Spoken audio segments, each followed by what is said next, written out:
Tous ces noms n'étaient que Jésus-Christ. Parce que le Dieu de la loi se cachait. Mais le Dieu de la loi a prophétisé en disant que tout genou fléchira devant moi. Et toute langue jurera que par moi. Nous retrouvons ça dans Ésaïe chapitre 45, verset 23 que je vais lire.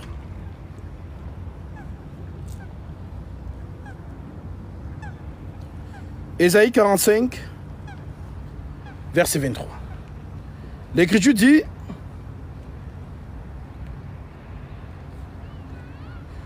je le jure par moi-même.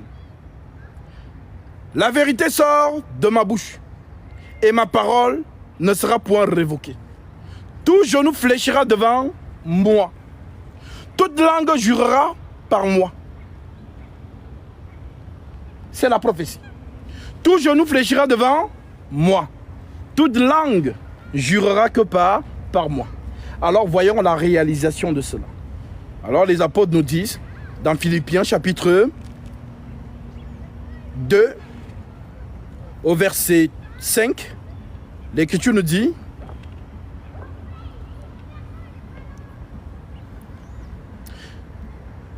Philippiens 2, je prends à partir du verset 5. L'Écriture dit: ayez en vous les sentiments qui étaient en Jésus-Christ, lequel, existant en forme de Dieu, n'a point regardé comme une proie arrachée d'être égal à Dieu, mais s'est dépouillé lui-même en prenant une forme de serviteur, en devenant semblable aux hommes et ayant paru comme un simple homme. Il s'est humilié lui-même, se rendant obéissant jusqu'à la mort et même jusqu'à la mort de la croix. C'est pourquoi Dieu l'a souverainement élevé et lui a donné le nom qui est au-dessus de tout nom, afin qu'au nom de Jésus, tout genou fléchisse dans les cieux, sur la terre et sous la terre, et que toute langue confesse que Jésus-Christ est Seigneur à la gloire de Dieu le Père. Dans ce nom dont les entités célestes fléchissent, dont il n'y a pas un nom au-dessus du nom de Jésus. Voilà donc pourquoi tous les apôtres, sans exception, ont tous baptisé au nom de Jésus-Christ. Aucun apôtre n'a baptisé avec la formule Père, Fils, Saint-Esprit. Pourquoi? Parce que c'est un code, c'est une parabole. Et la parabole, c'est un langage caché. Mais Jésus nous dit que lorsque le Consolateur sera venu, il nous conduira dans toute la vérité. Alors lorsque le Consolateur descend, la première des choses qu'il va faire, c'est de révéler le nom du Père. Voilà pourquoi à travers Pierre, il déclare: repentez-vous et que chacun de vous soit baptisé au nom de Jésus. Le Saint-Esprit ne répète pas Père, Fils, Saint-Esprit. Donc tous ceux qui ont pris leur baptême avec la parabole de Père, Fils, Saint-Esprit, ils ne sont pas baptisés. Parce que le nom qui coupe le lien du péché, c'est le nom de Jésus. Lorsque nous le prononçons dans l'eau, c'est plus puissant spirituellement. Lorsque je vais prendre autorité sur les eaux, car l'Écriture dit tout est sanctifié pour ceux qui sont sanctifiés. Vous allez voir de l'eau naturellement. Mais si Dieu fait grâce à l'un de vous, vous allez voir le sang. Comme le Seigneur a fait grâce à certaines personnes que j'ai baptisées. La mer Rouge. Lorsqu'ils sont entrés dans la mer Rouge, est-ce qu'ils sont entrés seuls? Nous avons vu Pharaon et son armée derrière eux en train de les poursuivre. C'est l'image de Satan et son armée qui poursuivent les enfants d'Israël afin de ne pas les laisser sortir. Alors il faut donc que quelqu'un intervienne pour anéantir le péché dans les eaux. Et nous voyons Michael, Exode 14, venir combattre le Pharaon et renverser.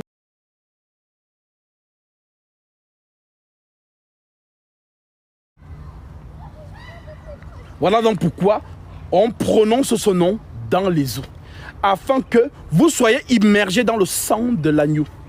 Parce que lorsqu'on est dans le sang de l'agneau, alors le péché est non seulement anéanti, et la colère divine ne nous voit plus. Le sang de Jésus nous rend invisibles à la colère divine. C'est ce message qui vous a envoyé à travers Exode chapitre 12, verset 12, où on a mis le sang sur le linteau de la porte.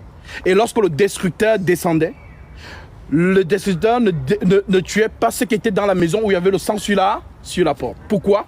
Parce que le sang rend la maison invisible. C'est l'Écriture qui dit « Heureux l'homme à qui le Seigneur ne se souvient plus des péchés ». Il n'y a plus de condamnation pour ceux qui sont en Jésus-Christ. C'est la maison avec le sang. Dieu parle tantôt d'une manière, tantôt d'une autre. Alors il nous remontre ce message à travers Noé. Ceux qui sont dans l'arche de Noé, le déluge n'a pas raison sur eux. Ils sont protégés. Donc si l'Écriture dit, il n'y a plus de condamnation pour ceux qui sont en Jésus-Christ, Jésus-Christ c'est l'abri. Lorsque nous sommes en lui, alors la colère divine ne nous voit pas. Même si Satan nous accuse, le juge dit, je ne vois pas le péché. Tu dis qu'elle a fait quoi?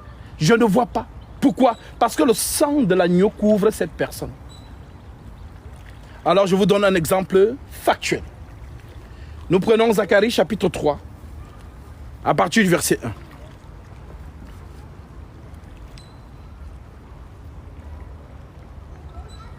L'Écriture nous dit, il me fit voir Josué, le souverain sacrificateur, debout devant l'ange de l'Éternel, et Satan qui se tenait à sa droite pour l'accuser. Il me fit voir Josué, le souverain sacrificateur. Donc s'il y a quelqu'un qui est saint en Israël, c'est le souverain sacrificateur. Mais apparemment, ce dernier était dans le péché, alors Satan l'a accusé. Donc l'accusateur de nos frères, c'est qui? C'est Satan. Mais un accusateur, c'est qui? C'est un procureur. Dans notre société, lorsque la police t'attrape parce que tu as transgressé la loi, c'est l'avocat des policiers, c'est le procureur.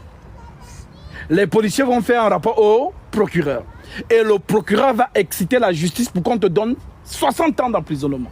En disant, article tel, c'est un danger pour la société.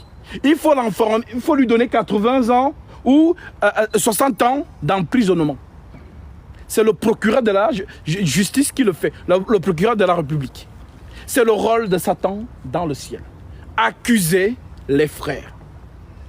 Donc là, voici donc qui est en train d'accuser Josué. Pourquoi? Parce que Josué est dans le péché. L'Écriture nous dit, et Satan qui se tenait à sa droite pour l'accuser.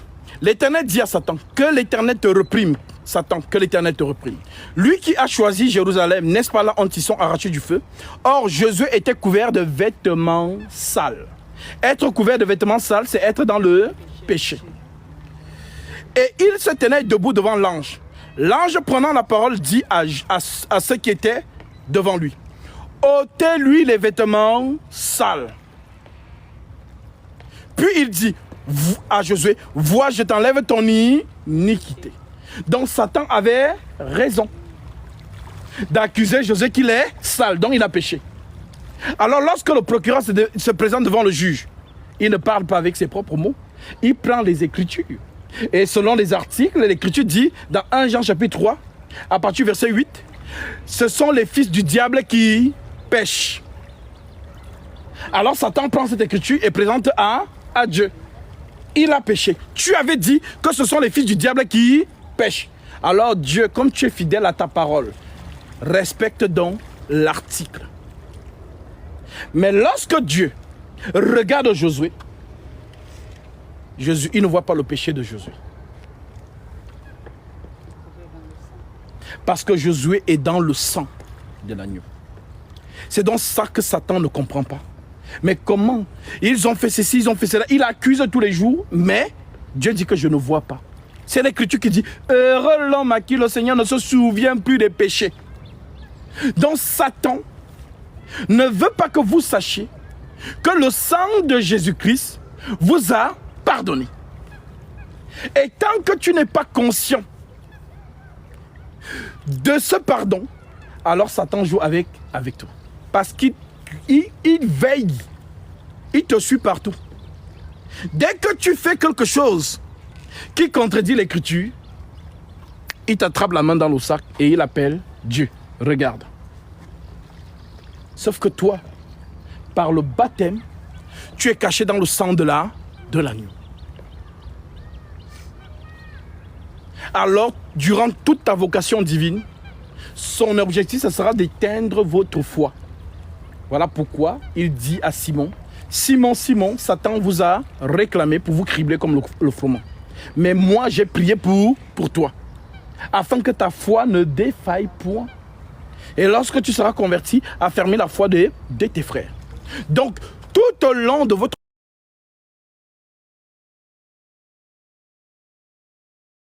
le rôle de l'ennemi, ce sera de tout faire pour éteindre votre foi. Si vous gardez la foi jusqu'à la fin, gloire à Dieu. C'est ce que Paul dit. Qu'il a combattu le bon combat. Il a gardé la foi. Maintenant, la couronne de justice m'est réservée. Alors, comment garder la foi? C'est de résister au diable. Mais comment on résiste au diable? Par l'écriture. Si le Seigneur a résisté à Satan dans le désert, c'était par l'écriture. Satan lui disait, il était écrit. Lui aussi disait, il est aussi écrit. C'est deux avocats qui plaident. C'est ça la justice. Le privilège pour nous, c'est que notre avocat, c'est lui-même le juge. Donc quand Satan dit, il est écrit, Jésus répond aussi, il est aussi écrit. Donc ces deux avocats devant la justice. Voilà pourquoi l'Écriture dit, si quelqu'un a péché, qu'il se souvienne qu'il a un avocat auprès du Père.